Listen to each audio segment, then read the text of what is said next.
Hi மக்களே! சின்னஞ்சிறு கிளியே சீரியல் ஜூன் 8, 2026 என்ன நடந்துச்சுன்னு பார்க்கலாம். அதுக்கு முன்னாடி நம்ம channel Tamil serial talk subscribe பண்ணி லைக் பண்ணிக்கோங்க. பெல் ஐகானை கிளிக் பண்ணிக்கோங்க. ஹை பட்டன் தட்டி விட்டுருங்க. இந்துவும் கருணாவும் கோயிலுக்கு போறாங்க. அங்க சாமிக்கு அர்ச்சனை வாங்குறதுக்காக பூக்கடைக்கு போறாங்க. அங்க அர்ச்சனை தட்டு கேட்குறாங்க. அந்த பூக்கார அம்மா சொல்றாங்க, காசெல்லாம் வேணாமா அப்படின்னு சொல்றாங்க. ஏன் அப்படின்னு கேட்கும்போது, என்ன உனக்கு தெரியாதுமா, ஆனா உன்னை எனக்கு நல்லாவே தெரியும். கொஞ்சம் வருஷத்துக்கு முன்னாடி என் வீட்டுக்காரையும் இப்படிதான் போலீஸ் வந்து அரெஸ்ட் பண்ணிட்டு போனாங்க, சந்தேக கேஸ்ன்னு சொல்லி. ஆனா அப்போதைக்கு என்னால ஒன்றும் பண்ண முடியல. போலீஸ்காரங்க கூட்டு போய் என் புருஷனை அடி அடின்னு அடிச்சு லாக்அப்லே அவர் இறந்துட்டாரு. நான் அப்போ தைரியம் இல்லம்மா, என் பொண்ணும் இப்போ அப்பா இல்லாம அனாதை ஆயிருக்க மாட்டா. உன்ன மாதிரி எனக்கு தைரியம் இருந்துச்சுன்னா அப்பவே என் வீட்டுக்காரன் நான் வெளில கொண்டு வந்திருப்பேன். இப்போ என் பொண்ணும் அனாதையா நின்றுக்க மாட்டா. அப்பா இல்லாத பொண்ணா நிக்கிறா. எனக்கு வீட்டு கஷ்டத்துக்காக என் கூடயே படிக்காம என் கடைக்கு உதவியா இருக்கா அப்படின்னு சொல்லிட்டு இருக்காங்க. அர்ச்சனைக்கு காசுலாம் வேணாமான்னு அர்ச்சனை தட்டை கொடுத்துட்டு பூவெடுத்து இந்தாப்பா உன் பொண்டாட்டி தலையில வச்சு விடுன்னு கர்நாட்டை கொடுக்குறாங்க. நீ ரொம்ப அதிர்ஷ்டசாலிப்பா, உனக்காக உன் பொண்டாட்டி என்ன வேணாலும் பண்ணுவா அப்படின்னு அவங்கள ஆசீர்வாதம் பண்ணி அனுப்பிச்சு விடுறாங்க. இவரும் பூலாம் வச்சு விடுறாரு இந்துக்கு. வீட்டுல ஜெயந்தி, சுகுணா எல்லாரும் சமைச்சிட்டு இருக்காங்க. எப்படியோ நாங்க மாமாலாம் வரத்துக்கு முன்னாடியே வந்துட்டோம், நம்ம அவங்க வரத்துக்கு முன்னாடியே சாப்பாடுலாம் செஞ்சிடலாம் அப்படின்னு சொல்லி சமையல்லாம் ரெடி பண்ணிட்டு இருக்காங்க. அப்பதான் கிருபாவும் திவாகரும் வராங்க.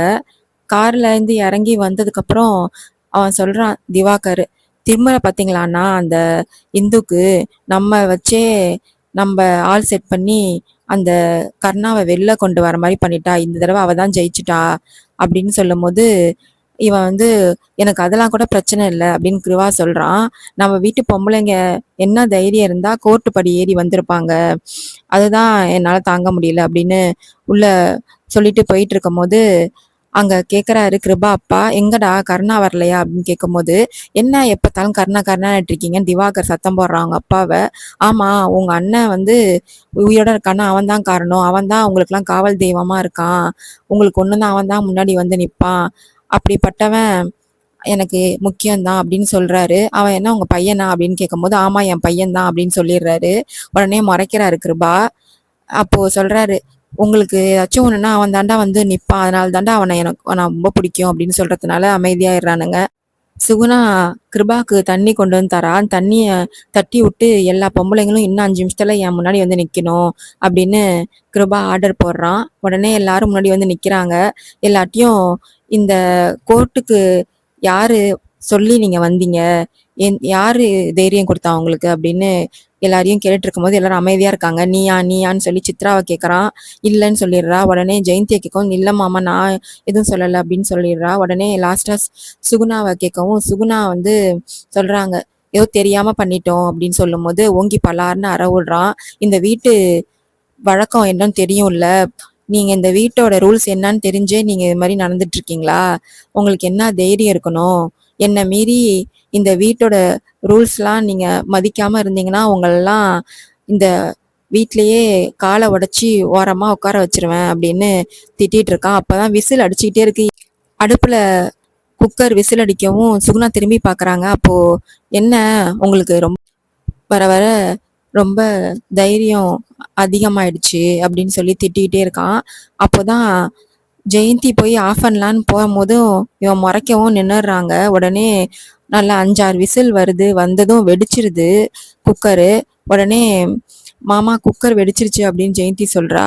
அப்போதான் சொல்றான், நீங்க இது இப்படிலாம் பண்றீங்கன்னா இதுக்கெல்லாம் யாரு காரணம்னு எனக்கு தெரியும், சீக்கிரமே உங்களெல்லாம் நான் ஒரு வழி பண்றேன், எனக்கு பிரச்சனை வெளியில கட்சி அப்படின்னு நிறைய வெளியில எனக்கு பிரச்சனை இருந்தாலும் வீட்டை கவனிக்காம நான் விட மாட்டேன், உங்க மேல ஒரு கண்ணு இருந்துட்டே தான் இருக்கும், ஒழுங்கா இந்த வீட்டுல நான் சொல்றபடி கேட்டு நடந்தாதான் நீங்க தான் உயிரோட இருக்க முடியும், இல்லட்டினா என்னை பத்தி உங்களுக்கு தெரியும் நல்லாவே அப்படின்னு மிரட்டி விட்டு அனுப்பி விடுறான்.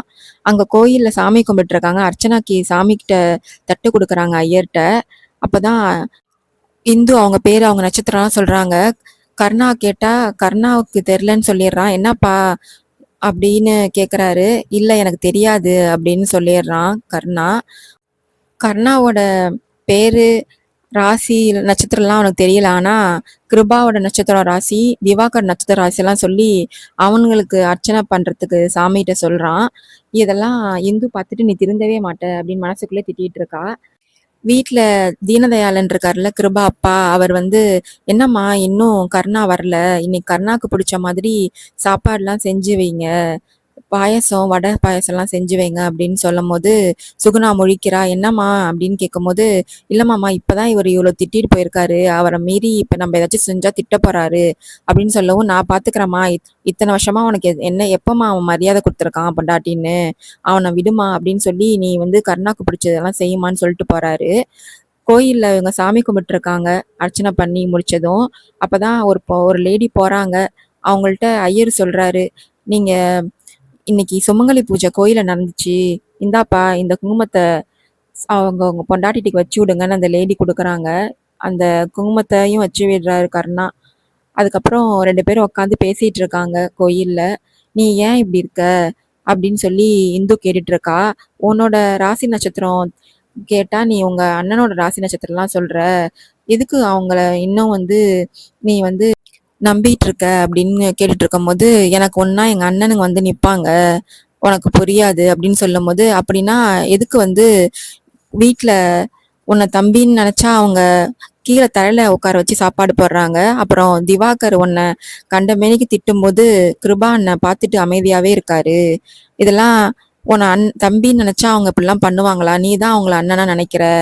அவங்க அப்படிலாம் இல்ல" அப்படின்னு சொல்லவும், "நீ அதெல்லாம் சும்மா இரு. அவங்க வந்து என் மேல பாசமா தான் இருக்காங்க. அவங்களுக்கு பாசத்த வெளிய காட்ட தெரியாது" அப்படின்னு அவங்களுக்கு சப்போர்ட் பண்ணியே பேசிட்டு இருக்கா. "இப்ப கூட எல்லா வேலையும் அப்ப அப்படியே கிடக்கும். நான் வந்ததுக்கு அப்புறம் தான் இனிமேலு எல்லாம் சரியாகும். நீயே என்ன வெளில கொண்டு வரலனாலும் எங்க அண்ணனுங்க வெளில கொண்டு வந்திருப்பாங்க. அவங்க அவங்க மேல எனக்கு நம்பிக்கை இருக்கு" அப்படின்னு அவங்க பெருமையா பேசிட்டு இருக்கான். அதெல்லாம் பார்த்து இந்து டென்ஷன் ஆகுறா. "நீ எப்பதான் புரிஞ்சுக்க போறியோ இல்லையோ, கண்டிப்பா ஒரு நாள் அவங்கள பத்தி நீ புரிஞ்சுப்ப. அப்ப நீ வருத்தப்படுவ" அப்படின்னு சொல்லிட்டு இருக்கா. அ கருணா மைண்ட்ல ஒண்ணு ஓடுது. இவன் எதுக்காக வந்து உனக்கு தம்பியா நெனச்சா அவங்க தரையில உட்காந்து சாப்பிட போட மாட்டாங்கல்ல, அப்படின்னு அவ சொல்றால்ல. அதெல்லாம் அவன் மனசுல ஓடிட்டுருக்கு. அதோட இந்த எபிசோட் முடியுது. வரப்போற எபிசோட்ல என்ன நடக்குதுன்னு பார்க்கலாம். பாய் மக்களே!